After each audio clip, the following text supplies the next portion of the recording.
Is there something that the government can do right now? Because the task force results will come out in a couple of months. Changing, maintenance will take a while more. So do you think there's anything else that they can do right now to reassure commuters? Or Samuel, from a psychological point of view? I think maybe your audience might not like it or agree with me, but for most of our journey, I would say like 99% of our time on public transport is smooth, it's reliable, it's affordable, it's comfortable. Right? Something that we don't really appreciate enough is, when you go underground, it's still connected to the outside world. Right? In some cities, you go underground, the only thing that you can read is probably a book or a newspaper, right? There's no internet connection.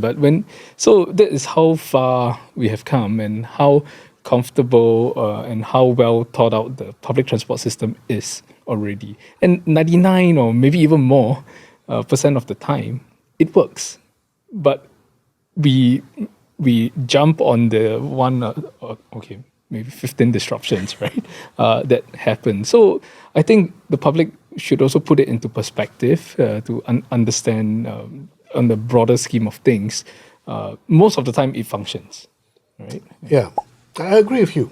I mean, we have a good system. To be fair, we have a good system. But the nature of rail, like I mentioned earlier, is that the incidence may be low, but the impact usually is very, very drastic, very adverse. It's to put it bluntly, it's like an air crash, right? Most of the time we fly, nothing happens. But when something happens, the outcome is devastating, right? So we need to actually nail down why there has been a spate breakdowns. It's not very comforting. And when compared to last year, the numbers, like I said, is still fairly high. And despite all the money spent, despite all the renewal of assets, why is this happening? And despite all those condition monitoring, preventive, predictive maintenance, when you throw all that in fact, the incidence should be low.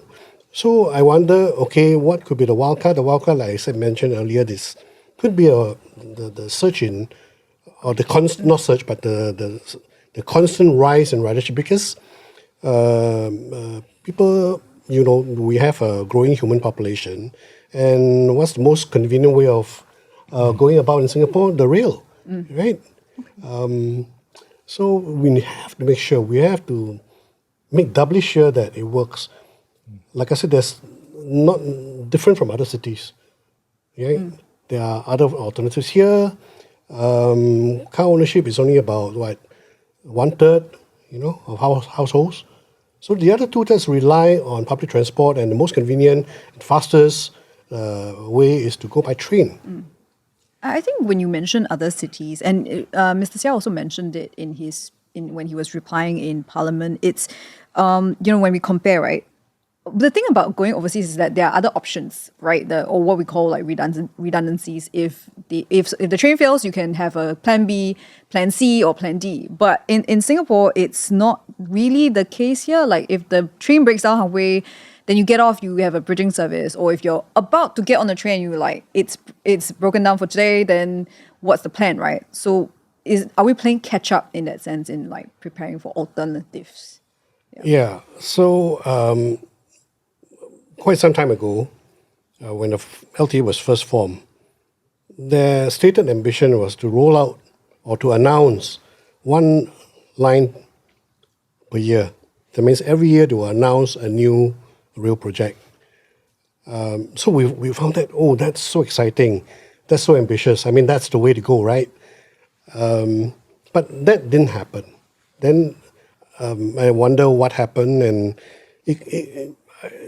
something must have gone wrong on either the finances or the situation that didn't allow that to happen. In fact, one of the transport ministers, Mr. Yeo Cheow Tong, actually went in Parliament and said that we will have 540 km of rail by, I think, 2030, if my memory serves. But now the target seems to be 360 by 2035 or so. 2030 or 2035. So the rollout of new rail lines seem to have slowed down if we compare to the time when the early days of the LTA formation, I guess that's probably water under the bridge, but we have to live with that now. We don't have the redundancy in the more mature cities, where, I mean, if you look at Tokyo, the rail lines are so dense, one line breaks down, you can just easily hop onto the next one. And of course, other cities, you have the option of buying a car if you are fed up with the public transport system. Cars are not so expensive.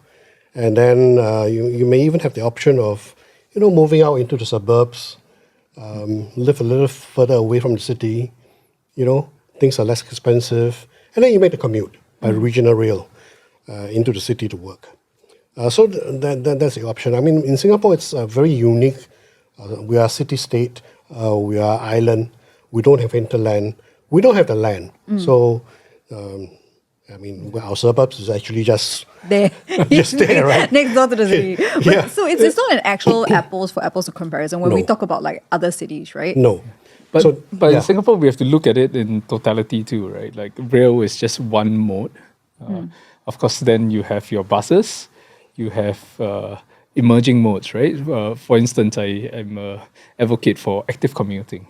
Right? We do not have to jump on the bus or train every single trip that we have to make, right, on public transport. Walking is a very viable, healthy, cheaper alternative that actually. I will tell you, will be upsetting some people who'll be like, "Look at the weather. No, I cannot yeah. walk." I can in tell this you, weather. there's